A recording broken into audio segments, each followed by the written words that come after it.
Welcome to Telangana ఉద్యమ చరిత్ర online classes. మనం ఈరోజు కరీంనగర్ జిల్లా గురించి నేర్చుకోబోతున్నాం. మరి ఈ కరీంనగర్ జిల్లా గురించి మనం నేర్చుకున్నటువంటి సందర్భంలో ఏం చూస్తామంటే కరీంనగర్, జగిత్యాల, రాజన్న సిరిసిల్ల, పెద్దపల్లి. ఈ కరీంనగర్ ఎన్ని జిల్లాలకు విభజించిన 4 జిల్లాలు. ఓకే, అవి ఏంటి అంటున్నా కరీంనగర్, జగిత్యాల, రాజన్న సిరిసిల్ల, పెద్దపల్లి.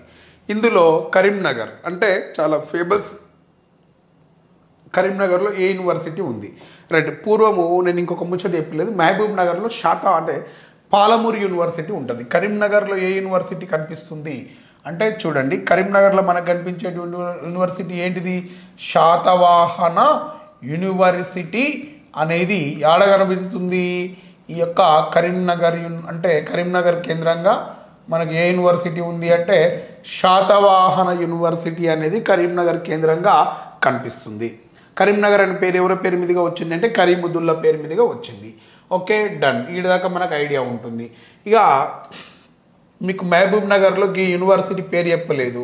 ఇంతకుముందు మనం మహబూబ్ నగర్ పోయినాం కదా, మరి మహబూబ్ నగర్లో ఒక యూనివర్సిటీ చెప్దామనుకున్నా మర్చిపోయినా. అదేమిటి అంటే పాలమూరు యూనివర్సిటీ. ఏమంటున్నామండి? పాలమూరు యూనివర్సిటీ. తెలంగాణ కోసం లొల్లి చేస్తే ఒక 4 యూనివర్సిటీలు ఇచ్చినారు. అందులో ఒకటి మహాత్మా గాంధీ యూనివర్సిటీ, మరొకటేమో పాలమూరు యూనివర్సిటీ, మరొకటేమో తెలంగాణ యూనివర్సిటీ, ఇంకొకటేమో శాతవాహన యూనివర్సిటీ. శాతవాహన యూనివర్సిటీ ఎక్కడ ఉన్నది సారు అంటే వెంటనే మనం ఏం చెప్పాలి? కరీంనగర్లో కనిపిస్తుంది శాతవాహన యూనివర్సిటీ అనే విషయాన్ని గుర్తుపెట్టుకోవాలా. ఓకేనా? మరి కరీంనగర్ ప్రాంతం ఎవరి కాలంలో ప్రసిద్ధిగాంచినది అంటే చూడండి, ఓరుగల్లేమో కాకతీయుల కాలంలో, శాతవాహనుల కాలంలో కోటిలింగాల. మరి కరీంనగర్ ఎవరి కాలంలో ప్రసిద్ధిగాంచింది అంటే ఈ కరీంనగర్ అనేది ఎవరి కాలంలో ప్రసిద్ధిగాంచింది అంటే వేములవాడ చాళుక్యుల కాలంలో. ఎవరి కాలంలో అంటున్నామండి? వేములవాడ చాళుక్యుల కాలంలో ఇది ప్రసిద్ధిగాంచింది. ఓకేనా? ఏది బేటా? కరీంనగర్ అనే ప్రాంతం. ఓకే, ఒకప్పుడు కరీంనగర్ను కాకతీయుల కాలంలో ఏమని పిలిచేవాళ్ళు అంటే సబ్బినాడు అని చెప్పి పిలిచేవాళ్ళు. ఏమని పిలిచేవాళ్ళు? సబ్బినాడు అని చెప్పి పిలిచేవాళ్ళు. ఏమని పిలిచేవాళ్ళమ్మా? సబ్బినాడు అని చెప్పి పిలిచేవాళ్ళు అని చెప్తున్నాం. దీన్ని ఈ యొక్క కరీంనగర్ను ఏమని పిలిచినారంటామండి? సబ్బినాడు అంటున్నాం. అంటే ఇందులో ఎన్ని గ్రామాలు ఉంటాయి అంటే 1000 గ్రామాలను కలిసి ఒక నాడు అంటారు. అప్పుడు దీన్ని ఏ నాడుగా పిలిచారు అంటే సబ్బినాడు అని చెప్పి పిలిచేవాళ్ళు. ఈ సబ్బినాడు ఎవరి కాలంలో ఉండేది అంటే తొలి కాకతీయుల కాలంలో ఈ సబ్బినాడు అనే ప్రాంతము కలదు అని చెప్పి మాట్లాడుతున్నాం. ఎవరి కాలంలో? తొలి కాకతీయుల కాలంలో. అంటే సబ్బినాడు ఎవరి కాలంలో కనిపించింది? 2వ బేతరాజు గారి కాలంలో. ఎవరి కాలంలో అంటున్నామండి? 2వ బేతరాజు గారి కాలంలో ఈ సబ్బినాడు అనే ప్రాంతము మనకు కనిపించింది అని చెప్పి నేను మాట్లాడుతున్నా. ఎవరి కాలంలో కనిపించింది అంటున్నా? 2వ బేతరాజు గారి కాలంలో మనకు సబ్బినాడు అనే ప్రాంతము కనిపించడం జరిగింది అని చెప్తున్నాం. Okay, done. ఈ విధంగా మనకు ఏ నగరం కనిపించింది అంటే కరీంనగర్. కరీంనగర్లో ఉన్నటువంటి యూనివర్సిటీ శాతవాహన యూనివర్సిటీ. కరీంనగర్ ఎవరి కాలంలో ప్రసిద్ధిగాంచింది అంటే వేములవాడ చాళుక్యుల కాలంలో కరీంనగర్ అనేది ప్రసిద్ధిగాంచింది. కరీంనగర్ ఒకప్పుడు ఏ మతానికి ప్రసిద్ధిగాంచింది, ఏ మత కేంద్రంగా కరీంనగర్ కొనసాగింది అంటే జైన మత అవశేషాలు ఇక్కడ మనకు కరీంనగర్లో కనిపించడం జరుగుతుంది. ఏ మతానికి సంబంధించింది? జైన మతానికి. ప్రధానంగా ఇక్కడ ఏం కనిపిస్తాయి అంటే కుర్క్యాల గుట్ట. ఏమంటామండి? కుర్క్యాల గుట్ట, బొమ్మల గుట్ట, ఇవి మనకెడ కనిపిస్తున్నాయంటే కరీంనగర్లో కనిపించడం జరుగుతుంది. ఓకేనా? జైన మతానికి ప్రసిద్ధిగాంచింది కరీంనగర్ ఒకప్పుడు.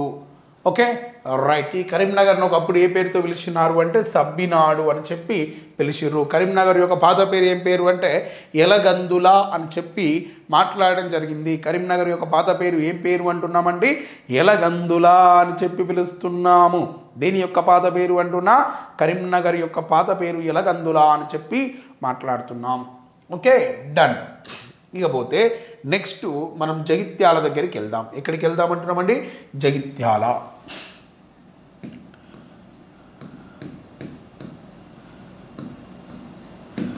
జగిత్యాల అనే పేరు ఏ విధంగా వచ్చింది అన్నప్పుడు ఈ జగిత్యాల అనే పేరు ఎలా వచ్చింది అంటే జగ్గదేవుడు అనేవాడు పరిపాలించినందువల్ల మనకు జగిత్యాల అనే జిల్లా పేరు ఆవిర్భవించింది అంటున్నాం. ఓకే, ఈ జగిత్యాల అనే ప్రాంతాన్ని జగ్గదేవుడు అనేవాడు పరిపాలించినందువల్ల. అంటే కరీంనగర్లో మనకు ఏ రాజ్యం అంటే జగిత్యాల అంటున్నాం కదా. రేపు పొద్దుగాల క్వశ్చన్ అడుగుతాడు, జగిత్యాల జిల్లా ఎప్పుడు ఆవిర్భవించింది అని అడిగిండు అనుకోండి, వెంటనే మనోళ్ళు ఏం చెప్పాలి, గణేష్ సార్ క్లాస్లో చెప్పిండు. ఏం చెప్పిండ్రు నాయన, 2016 అక్టోబర్ 11 ఈ యొక్క 31 జిల్లాల ఆవిష్కరణ. ఓకేనా, జగిత్యాల జిల్లా ఎప్పుడు ఏర్పాటైంది, 2016 అక్టోబర్ 11. మరి జగిత్యాల జిల్లా పేరు ఎవరి పేరు మీదుగా వచ్చింది, జగ్గదేవుని పేరు మీదుగా వచ్చింది. ఓకే, జగ్గదేవుడు ఎవరు, ఈ యొక్క పోలాస లేదా దీన్ని ఏమంటారు అంటే పోలవాస రాజ్యము అని చెప్పి పిలవడం జరుగుతుంది. ఏమంటున్నామండి, పోలవాస రాజ్యము అని చెప్పి పిలుస్తున్నాం. పోలవాస రాజ్యాన్ని పరిపాలించినటువంటి వ్యక్తే జగ్గదేవుడు. ఆయన పేరు మీదుగానే దీన్ని ఏమని పిలుస్తున్నాం, జగిత్యాల అని చెప్పి పిలుస్తున్నాం. పోలవాస రాజ్యానికి చెందినటువంటి మరొక ప్రముఖ వ్యక్తి ఎవరు అంటే, ఈ యొక్క పోలవాస రాజ్యానికి చెందినటువంటి ప్రముఖ వ్యక్తి ఎవరు అంటే మేడరాజు. ఎవరంటున్నామండి, మేడరాజు అని చెప్పి పిలుస్తున్నాం. మేడరాజు యొక్క కుమార్తెను ఎవరు అంటున్నామండి, సమ్మక్క. ఏమంటున్నా, సమ్మక్క అని చెప్పి పిలుస్తున్నాం. పోలవాస రాజ్యానికి ప్రతినిధిగా ఎవరు కొనసాగినారు అంటే మేడరాజు అనే వ్యక్తి కొనసాగినాడు. ఈ మేడరాజు యొక్క కుమార్తెనే సమ్మక్క. అయితే పురాణ గాథల ప్రకారం సమ్మక్క మేడరాజుకు ఈ యొక్క ఒక అటవీ అరణ్య ప్రాంతంలో శిశుప్రాయంలో ఉన్నప్పుడు రోధిస్తూ లభ్యమైంది. అలా పెంచి పెద్ద చేసి సమ్మక్కను ఎవరికిచ్చి వివాహం జరిపించినాడు అంటే పగిడిద్ద రాజుకు ఇచ్చి వివాహం జరిపించినాడు. అలా పోలవాస రాజ్యం నుంచి ఎక్కడికి వచ్చింది అంటున్నా, మేడారం గిరిజన ప్రాంతానికి రావడం జరిగింది అని చెప్తున్నా. పగిడిద్దరాజుకి ఇచ్చి వివాహం జరిపించాడు. పగిడిద్దరాజు మేడారం గిరిజన ప్రాంతానికి నాయకుడిగా కొనసాగుతున్నాడు. సో ఇట్లా ఈ పోలవాస రాజ్యం మనకి ఎక్కడ ఉండేది అంటే జగిత్యాల జిల్లాలో ఉండేది. ఈ పోలవాస రాజ్యాన్ని పరిపాలించినటువంటి వ్యక్తే జగ్గదేవుడు. ఆయన పేరు మీదుగానే దీనికి ఏమని పేరు వచ్చింది అంటున్నా, జగిత్యాల అనే పేరు రావడం జరిగింది అని చెప్తున్నాం. ఓకే, మరి ఈ జగిత్యాలలో మనకు ప్రధానంగా కనిపించేటువంటి ఆలయాలు ఏమిటి అంటే కొండగట్టు అంజన్న. ఏం పేరు అంటామండి, కొండగట్టు అంజన్న. కోటి మాయల వాడే కొండగట్టు అంజన్న దేవాలయం. నెక్స్ట్ ఇంకేం కనిపిస్తాయి ఇక్కడ, ధర్మపురి. ఏం కనిపిస్తాయి, ధర్మపురి. ఈ ధర్మపురి కేంద్రంగా ఏ నది కనిపిస్తుంది మనకు, గోదావరి. ఏ నది, గోదావరి నది అనేది ఇక్కడ మనకు కనిపించడం జరుగుతుంది. మరి ఈ జగిత్యాల జిల్లాలో మరొక ప్రత్యేకత ఏమిటి అంటే కోటిలింగాల. ఏమంటున్నామండి, కోటిలింగాల అని చెప్పి పిలుస్తున్నాం. ఏమంటున్నామండి, కోటిలింగాల అని చెప్పి పిలుస్తున్నా. కోటిలింగాల ఎవరి కాలంలో ప్రసిద్ధిగాంచింది, శాతవాహనుల కాలములో ప్రసిద్ధిగాంచినది. ఏమిటి అంటే ఈ యొక్క కోటిలింగాల అని చెప్పి పిలుస్తూ ఉన్నాం. ఎవరి కాలంలో ప్రసిద్ధిగాంచింది, ఈ యొక్క శాతవాహనుల కాలంలో ప్రసిద్ధిగాంచినదే. ఏమిటి అంటే కోటిలింగాల అని చెప్పి పిలుస్తున్నా. ఎవరి కాలంలో ప్రసిద్ధిగాంచినది, శాతవాహనుల కాలంలో ప్రసిద్ధిగాంచినది కోటిలింగాల. కోటిలింగాల ఏ జిల్లాలో ఉంది, జగిత్యాల జిల్లాలో ఉంది. మరి ఈ కోటిలింగాల నుంచి శాతవాహనులు తమ యొక్క రాజ్య పరిపాలన అనేది ప్రారంభించడం జరిగింది. ఇప్పటికీ ఆనవాళ్ళు ఉన్నాయా, ఎస్. ఇదే కోటిలింగాల అనే ప్రాంతం వద్ద ఎవరి యొక్క నాణెములు లభ్యమైనవి, ఇదే కోటిలింగాల అనే ప్రాంతం వద్ద ఎవరి యొక్క నాణెములు లభ్యమైనవి అంటే ఈ కోటిలింగాల కేంద్రంగానే శ్రీముఖుని యొక్క నాణెములు లభ్యమైనవి అని చెప్తున్నా. ఎవరి యొక్క నాణెములు, శ్రీముఖుడి నాణాలు లభ్యమైనవి అని చెప్పి మాట్లాడుతున్నాం. శాతవాహనులు మొదటగా ఇక్కడి నుంచే రాజ్య పరిపాలన చేసినారు అనే దానికి ఆధారాలు కూడా మన దగ్గర ఉన్నాయి అని చెప్పి మాట్లాడుకుంటాం. ఓకే, డన్ కదా, రైట్. ఇది ఏ జిల్లా, కోటిలింగాల ఏమంటున్నాం, జగిత్యాల జిల్లా. అందుకే గౌతమిపుత్ర శాతకర్ణి యొక్క సినిమా ప్రీ రిలీజ్ ఈవెంట్ను ఎక్కడ నిర్వహించారు, మొదటిసారిగా ఇక్కడనే కోటిలింగాల దగ్గర నిర్వహించినారు. గౌతమిపుత్ర శాతకర్ణి ఎవడా, గౌతమిపుత్ర శాతకర్ణి ఆడే మొన్న నందమూరి బాలకృష్ణ అని ఒకటి సినిమా తీసిండు కదా, వాడు తీసినటువంటి సినిమానే గౌతమిపుత్ర శాతకర్ణి. దాని యొక్క ఈవెంట్ ఎక్కడ చేసిర్రు, ప్రీ రిలీజ్ ఈవెంట్ ఎక్కడ చేసిర్రు, కోటిలింగాల దగ్గర. ఇది చారిత్రక ప్రదేశం కాబట్టి, జగిత్యాలలో ఉంది కాబట్టి ఆడు నందమూరి బాలకృష్ణ ఇక్కడ దాకా వచ్చి ఇది రా తెలంగాణ గడ్డ, కోటిలింగాలు శాతవాన్ల అడ్డ అని చెప్పి వీడికి వచ్చి వాడు ఇట్లాంటి పనులు చేయలేదావే. చేసిండు సారు, మాకు తెలియదు ఏముంది, మీరు కూడా చెప్తుర్రు అని మీకు అనిపిస్తుంది. జగిత్యాల జిల్లా. ఇక జగిత్యాల జిల్లా తర్వాత పెద్దపల్లి పోదాం. ఏడికి పోదాం సారు? పెద్దపల్లి.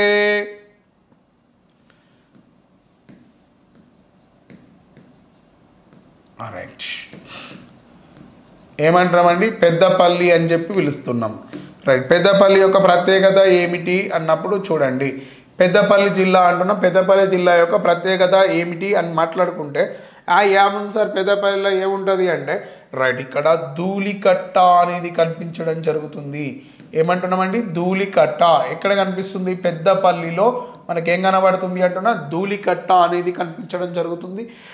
ధూళికట్ట ప్రత్యేకత ఏమిటి అంటే, తెలంగాణలో అతి ప్రాచీన బౌద్ధ మత స్తూపం ఏదైనా ఉందా చెప్పండి అమ్మా. తెలంగాణలో అతి ప్రాచీన బౌద్ధ మత స్తూపం ఏదైనా ఉందా అని చెప్పి నేను అడుగుతున్నా. ఎంతమంది ఆన్సర్ చేస్తారు? చేయండి. తెలంగాణలో అతి ప్రాచీన స్తూపము ఏమైనా ఉందా అని చెప్పి నేను అడుగుతున్నా. రైట్, మళ్ళీ ఒకసారి అడుగుతున్నా, తెలంగాణలో అతి ప్రాచీన బౌద్ధ మత స్తూపం ఏమైనా ఉందా అని నేను అడుగుతున్నా. ఎంతమంది దీనికి ఆన్సర్ చేయగలుగుతారు? తెలంగాణలో అతి ప్రాచీన బౌద్ధ మత స్తూపముగా మనం దేన్ని గుర్తిస్తున్నామంటే ఈ ధూళికట్టను గుర్తించడం జరుగుతుంది. తెలంగాణలో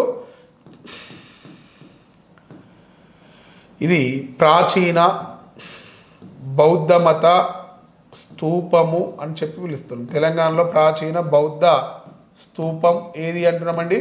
ధూళికట్ట. ఇది ఏ వాగు పక్కన ఉంటుంది అంటే హుసేన్ మియా అనే వాగు పక్క పొంటి కనిపిస్తుంది. హుసేన్ మియా పెద్ద వాగు పక్కన, ఇది మనకు హుసేన్ మియా పెద్ద వాగు పక్కన ఈ యొక్క ధూళికట్ట అనే ప్రాంతం కనిపించడం జరుగుతుంది.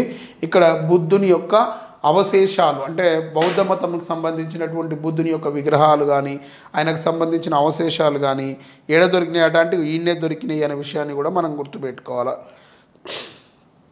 ఓకే, రైట్, ఇవన్నీ మనం ఈడ చూస్తూ ఉంటున్నాం. రైట్, ఏడ చూస్తున్నాం సార్ అంటే ఈయనే చూస్తాం, ఇంకేడ చూస్తాం సార్? రైట్, ఓకేనా అమ్మ? రైట్, ఇది పెద్దపల్లి జిల్లా. కరీంనగర్ జిల్లా నుంచి విభజితమై ఇప్పుడు పెద్దపల్లి జిల్లాగా వచ్చింది అని చెప్తున్నాం. పెద్దపల్లి జిల్లా తర్వాత నేను మరొక జిల్లాను పరిచయం చేస్తున్నా. అదేమిటి అంటే రాజన్న సిరిసిల్ల జిల్లా.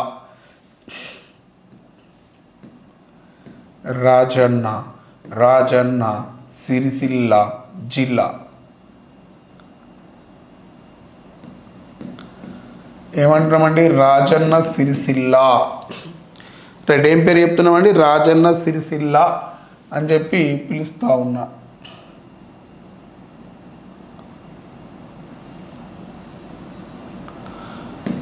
రాజన్న సిరిసిల్ల జిల్లా. మరి రాజన్న సిరిసిల్ల జిల్లా యొక్క ప్రత్యేకత ఏమిటి? ఇవన్నీ ఇంట్రడక్షన్లు జిల్లాలకు సంబంధించినవి. ఇక్కడ ఏ దేవాలయం రాజన్న అనే పేరు ఎందుకు వచ్చింది అంటే, ఇక్కడ రాజరాజేశ్వర స్వామి పేరు మీదుగా, ఎవరి పేరు మీదుగా? రాజరాజేశ్వర స్వామి దేవాలయం ఇక్కడ కలదు అంటున్నాం. ఇక్కడ సిరిసిల్ల జిల్లాలో రాజరాజేశ్వర స్వామి దేవాలయము కలదు అంటున్నాం. మరి ఈ రాజరాజేశ్వర స్వామి ఆలయం ఏ ఊరిలో ఉంది అంటున్నా?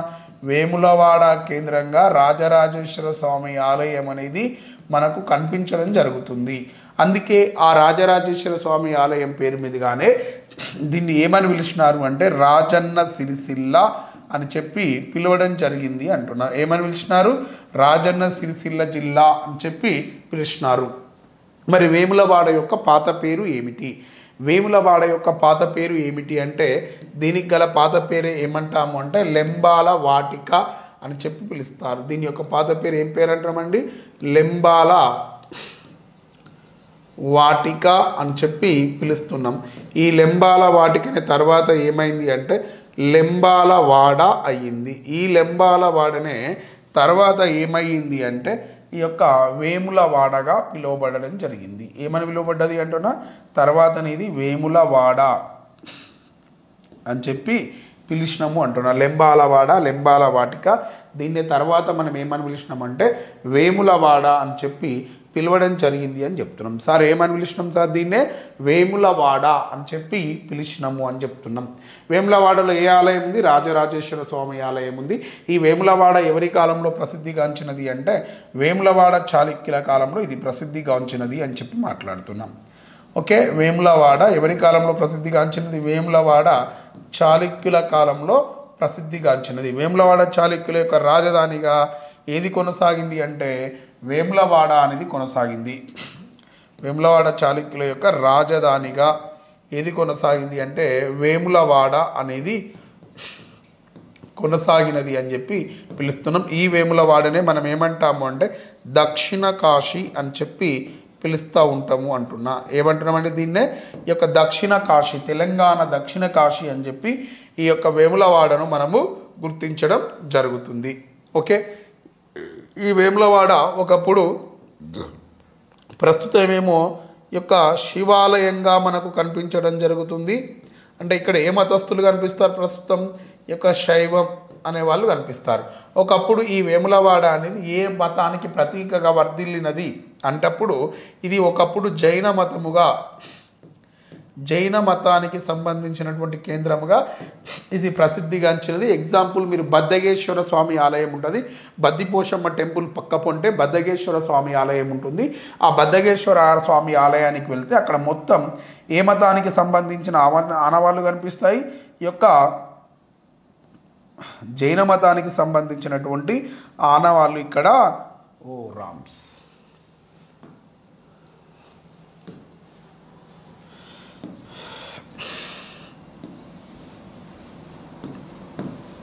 ఈ యొక్క బద్దగేశ్వర స్వామి ఆలయానికి వెళ్తే మీరు అక్కడ జైన మతానికి సంబంధించినటువంటి ఆనవాళ్ళు అనేటివి కనిపించడం జరుగుతుంది. మీరు వెళ్ళి చూసుకోవచ్చు. Okay, done. ఇవి మనకి ఇక్కడ కనిపిస్తున్నటువంటి అంశాలు, రాజన్న సిరిసిల్లాకు సంబంధించినటువంటి అంశాలు. మరి ఇదే రాజన్న సిరిసిల్ల జిల్లా యొక్క ప్రత్యేకత. ఈ రాజన్న సిరిసిల్లాలో ఉన్నటువంటి దేవాలయాలు ఏంటి, టెంపుల్స్ ఏంటి, చారిత్రక ప్రదేశాలు ఏంటి అనేవి మనం క్లాస్లోకి వెళ్ళినా కొద్దీ ఇంకా చూసుకుంటూ పోతాం. ఇవి మనకి ఇక్కడ కరీంనగర్ జిల్లాను ఎన్ని జిల్లాలు విభజించినా 5 జిల్లాలుగా విభజించడం జరిగింది. ఇకపోతే మనం మరొక జిల్లాలోకి వెళ్ళాలి. అదేమిటి అంటే ఈ యొక్క మెదక్ జిల్లాలోకి వెళ్దాం. ఏ జిల్లాలోకి వెళ్దాం అంటున్నామండి? మెదక్ జిల్లాలోకి మనం వెళ్ళడం జరుగుతుంది. ఇప్పుడు రైట్, పోదాం పండయ్య. ఏ జిల్లాలోకి పోతున్నామండి? మెదక్ జిల్లా.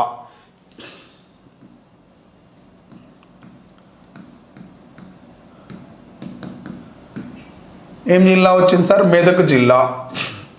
మెదక్ జిల్లా యొక్క పాత పేరు ఏమిటి? 2016 అక్టోబర్ 11 తారీఖు నాడు మెదక్ జిల్లాలను 3 జిల్లాలుగా విభజితం చేశారు. ఇప్పుడు మెదక్ జిల్లా యొక్క పాత పేరు ఏమిటి అని నేను అడుగుతున్నా. అడగంగానే మీరు అందరు ఏం చెప్తారు అంటే మెతుకు సీమ అని చెప్తారు. ఏమని చెప్తారండి? మెతుకు సీమ అని చెప్తారు. మెతుకు జిల్లా యొక్క పాత పేరు ఏమిటి అంటే మెతుకు సీమ అని చెప్పి పిలుస్తారు. ఇది నాకు కూడా తెలుసు, మీకు కూడా తెలుసు. ఈ మెతుకు సీమకే మరొక పేరు ఏమిటి అంటే మెతుకు దుర్గం అని చెప్పి పిలుస్తున్నాం. మెతుకు సీమకే మరొక పేరు ఏమంటున్నామండి? మెతుకు దుర్గము అని చెప్పి పిలుస్తున్నా. మెతుకు సీమకు మరొక పేరు ఏమిటి అంటున్నా? మెతుకు దుర్గం అని చెప్పి పిలుస్తున్నా. ఇప్పుడు ఈ మెదక్ జిల్లా యొక్క పాత పేరు ఏమిటి అంటే సిద్ధాపుర. ఇది కూడా దీని యొక్క పాత పేరు అని చెప్పి పిలుస్తున్నా. ఏమంటామండి? మెతుకు దుర్గం, మెతుకు సీమతో పాటుగా సిద్ధాపుర. నేను సిద్ధాపురం అని రాసిన. సిద్ధాపుర అనేది మెదక్ జిల్లా యొక్క పాత పేరు అని చెప్పి మనం యాది పెట్టుకోవాలి. ఏమంటామండి? సిద్ధాపుర అనేది మెదక్ జిల్లా యొక్క పాత పేరుగా మనము యాది పెట్టుకోవాలా. మరి ఈ మెదక్ జిల్లాను ఎన్ని జిల్లాలుగా విభజించినారు అన్నప్పుడు దీన్ని 3 జిల్లాలుగా విభజించినారు. ఏంటి ఇస్తారు అంటే మెదక్ జిల్లాను ఎన్ని జిల్లాలుగా విభజించినారు అంటే 3 జిల్లాలుగా విభజించారు. దేన్ని విభజించారు? 3 జిల్లాలుగా. ఈ యొక్క మెదకును 3 జిల్లాలుగా విభజించారు అని చెప్పి నేను మాట్లాడుతున్నా. ఆ 3 జిల్లాలు ఏమిటి అంటే ఒకటి ఇక్కడ రాస్తున్నా చూడండి, రైట్ బోర్డు మీద ఉన్నదే మెదకు. రెండోది ఏమంటున్నామంటే సంగారెడ్డి.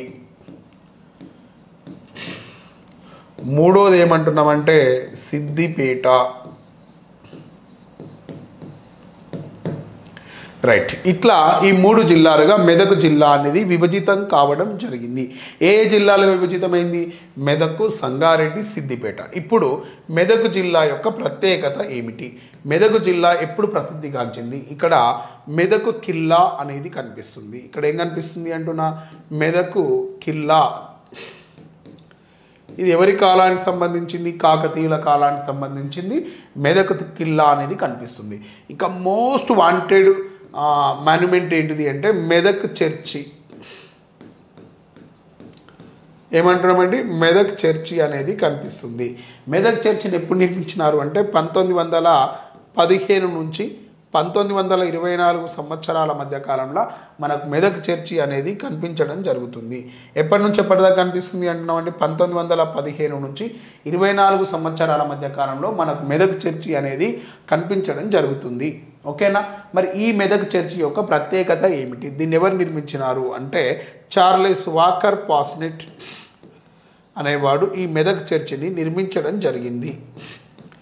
ఎవరు నిర్మించినారు అంటున్నామండి? చార్లెస్ వాకర్ పాస్నెట్ అనే వ్యక్తి మెదక్ చర్చిని నిర్మించడం జరిగింది. ఓకేనా? ఇది మనకు ఎక్కడ కనిపిస్తుంది? మెదక్ చర్చి మెదక్ జిల్లాలో కనిపిస్తుంది. ఎన్ని అడుగుల ఎత్తులో ఉంటుంది అంటే 173 అడుగుల ఎత్తులో మనకు మెదక్ చర్చి అనేది కనిపించడం జరుగుతుంది. మెదక్ చర్చి ఎన్ని అడుగుల ఎత్తులో కనిపిస్తుంది? 173 అడుగుల ఎత్తులో మెదక్ చర్చి అనేది కనిపించడం జరుగుతుంది. నెక్స్ట్గా పోతే మరొక జిల్లా ఏమొచ్చింది అంటే సంగారెడ్డి జిల్లా అనేది రావడం జరిగింది అంటున్నాం. సార్ ఏ జిల్లా వచ్చింది అంటున్నామండి? సంగారెడ్డి జిల్లా అనేది కనిపిస్తుంది. మరి సంగారెడ్డి జిల్లా యొక్క ప్రత్యేకత ఏమిటి? సంగారెడ్డి జిల్లాలో మనకు కనిపిస్తున్నటువంటి మరొక ప్రత్యేకత ఏమిటి అంటే కొండాపూర్ అనేది సంగారెడ్డి జిల్లాలో మనకు కనిపించేటువంటి మరొక ప్రత్యేకత. ఏమంటున్నామండి? సంగారెడ్డిలో మనకు కనిపించేది ఏంటిది అంటున్నామండి? కొండాపూర్.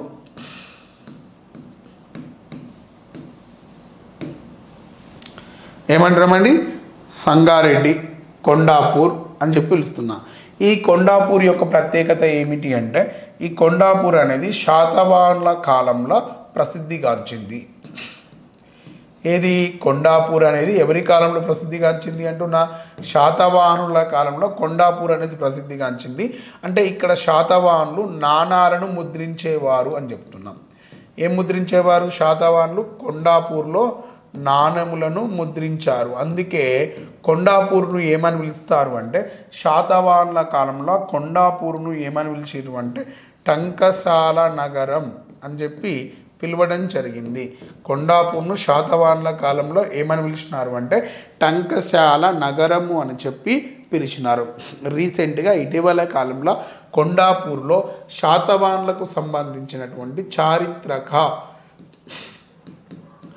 ఆధారాలు కూడా ఇక్కడ లభ్యమైనవి అని చెప్తున్నా. ఎవరికి సంబంధించిన చారిత్రక ఆధారాలు? కొండాపూర్లో శాతవాహనులకు సంబంధించినటువంటి చారిత్రక ఆధారాలు కూడా ఇక్కడ లభ్యమైనవి అని చెప్పి నేను మాట్లాడుతూ ఉన్నాము అంటున్నాను. ఓకేనా? ఇది సంగారెడ్డి జిల్లాలో ఉన్నటువంటి ప్రత్యేకత. నెక్స్ట్ ఇకపోతే సంగారెడ్డి జిల్లాలోనే పటాన్ చెరువు అనే ఉంటుంది. ఈ సంగారెడ్డి కూడా దేనికి ప్రసిద్ధిగాంచింది అంటే జైన మతానికి ప్రసిద్ధిగాంచింది. ఏ మతానికి సంబంధించింది అంటున్నా? ఇక్కడ జైన మతానికి ప్రసిద్ధిగాంచిందే సంగారెడ్డి. ఓకే, ఈ యొక్క పటాన్ చెరువు కూడా ఈ జిల్లాలో ఉంటుంది. ప్రపంచంలో మన తెలంగాణ అంటే ఆసియాలోనే అత్యంత కాలుష్యభరిత ప్రాంతం ఏదైనా ఉందంటే అది పటాన్ చెరువుగా గుర్తించడం జరిగింది. నెక్స్ట్ పటాన్ చెరువు సంగారెడ్డి తర్వాత మిగిలింది ఏమైనా ఉన్నదా అంటే సిద్దిపేట. సిద్దిపేట ఏమంటున్నామంటే సిద్దిపేట ఎప్పుడు ఫేమస్ అయింది అంటే కేసీఆర్ యొక్క సొంత జిల్లాగా దీన్ని మనం గుర్తించడం జరుగుతుంది. దేన్నిపేట? సిద్దిపేటను ఎవరి యొక్క సొంత జిల్లాగా గుర్తిస్తున్నాం? కేసీఆర్ యొక్క సొంత జిల్లా సిద్దిపేట అంటున్నా. మరి ఇక్కడ సిద్దిపేటలోని చింతమడక అనే గ్రామానికి చెందినటువంటి వ్యక్తి ఎవరంటున్నా? కేసీఆర్ ముఖ్యమంత్రి అయిన తర్వాత సిద్దిపేట జిల్లాకు ఏం తీసుకొచ్చిండు అంటే కాళేశ్వరం జలాలను తీసుకొచ్చిండు. దానిలో భాగంగా ఈయన నిర్మించినటువంటి సాగునీటి ప్రాజెక్టులు కొండ పోచమ్మ సాగర్, నెక్స్ట్ ఇంకేమంటున్నామంటే మల్లన్న సాగర్, ఏమంటున్నామండి మల్లన్న సాగర్. మరి అదేవిధంగా ఇంకేమంటున్నామంటే ఈ యొక్క రంగనాయక్ సాగర్.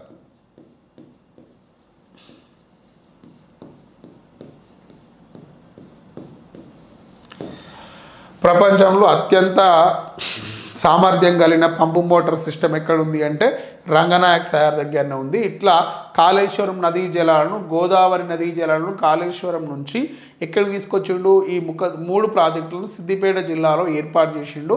అంటే ప్రతి పంట పొలానికి నీటిని, సాగునీటిని అందించాలనే లక్ష్యం కొద్దే కొండపోచమ్మ సాగర్, మల్లన్న సాగర్, రంగనాయక్ సాగర్ అనే ప్రాజెక్టులను ఇక్కడ చేపట్టడం జరిగింది. నిర్మాణం కూడా పూర్తయి ఇప్పుడు అందరికీ అందుబాటులోకి సాగునీటిని అందించడం జరిగింది. ఇది సిద్దిపేట జిల్లా యొక్క ప్రత్యేకతగా మనం గుర్తించడం జరుగుతుంది.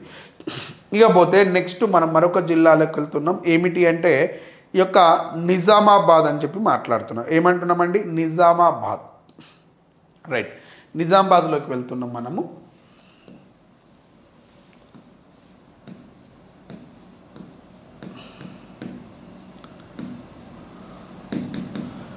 నిజామాబాద్ యొక్క పాత పేరు ఏం పేరు? ఎంతమంది చెప్తారు? ఫాస్ట్. నిజామాబాద్ యొక్క పాత పేరు ఏం పేరు అంటే ఇందూరు అని చెప్తున్నాం. ఏమంటున్నామండి? ఇందూరు. ఇందూరు యొక్క పాత పేరు ఏం పేరు అంటే ఇంద్రవల్లభ నగరము అని చెప్తున్నా. ఏమంటున్నామండి? ఇంద్రవల్లభ నగరం అని చెప్పి పిలుస్తున్నాం. ఓకేనా? రైట్.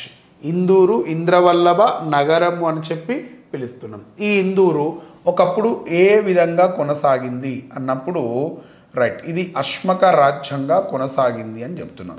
షోడశ మహాజన రాజ్యాలలో ప్రసిద్ధిగాంచినది అశ్మక రాజ్యం. 16 మహాజన రాజ్యాలనే అప్పట్లో ఏమని పిలిచినారు అంటే షోడశ మహాజన రాజ్యాలు అని చెప్పి పిలిచినారు. షోడశ మహాజన రాజ్యాలలో ప్రసిద్ధిగాంచినది ఈ యొక్క అశ్మక సామ్రాజ్యం. ఇది దక్షిణ ప్రాంతంలో ఉన్నటువంటి రాజ్యము. ఎక్కడ ఉన్నటువంటి రాజ్యము అంటున్నది? దక్షిణ పదంలో కనిపించినటువంటి ప్రముఖ రాజ్యము.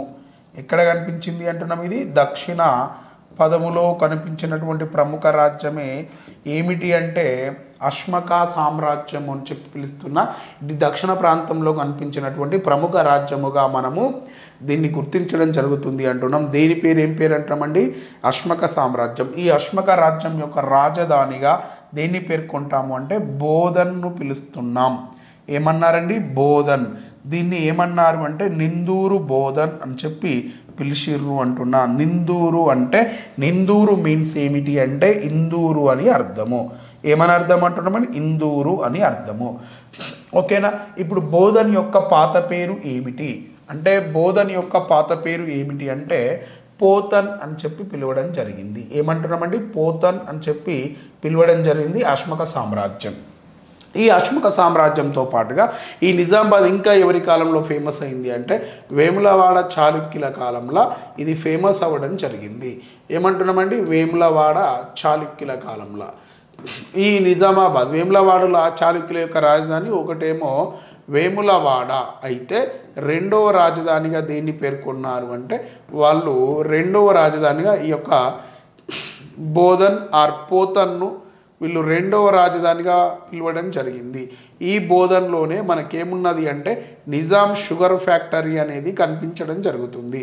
ఇక్కడ ఏం కనబడుతుంది అంటున్నా? నిజాం షుగర్ ఫ్యాక్టరీ అనేది కనిపించడం జరుగుతుంది. ఆసియాలోనే అప్పట్లో అతిపెద్ద షుగర్ ఫ్యాక్టరీగా దీన్ని గుర్తించినారు. ఇది 1937వ సంవత్సరంలో నిజాం షుగర్ ఫ్యాక్టరీ అనేది ఏర్పాటు అవ్వడం జరిగింది అని చెప్తున్నాం.